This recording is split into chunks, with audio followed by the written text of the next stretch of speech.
Hello বন্ধুরা, এই মাইক্রোরাইজার নিয়ে প্রথম যে ভিডিওটা করেছিলাম তাতে বলেছিলাম যে মাইক্রোরাইজারটা তোমাদের ইউজ করতে হবে সূর্য ডুবে গেলে বিকেলের দিকে।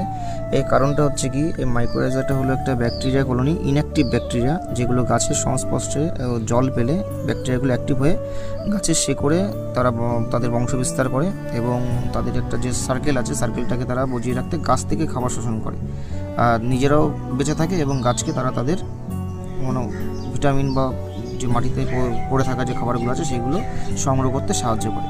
তো সেই ক্ষেত্রে কী হয়, এই ব্যাকটেরিয়াগুলো যদি গরমের সময় বা সূর্য তাপের সময় গাছের গোড়ায় দেওয়া হয় তখন ব্যাকটেরিয়াগুলো ওই গরমের তাপে অ্যাক্টিভ হতে পারে না।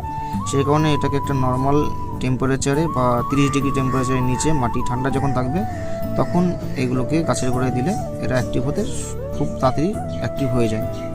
তো এরকম আরও ভিডিও দেখতে গেলে চ্যানেলটাকে সাবস্ক্রাইব করে রাখবে, পাশে থাকবে, এরকম আরও নতুন নতুন ভিডিও তোমাদের সামনে আনতে থাকবে। ভালো থেকো সবাই।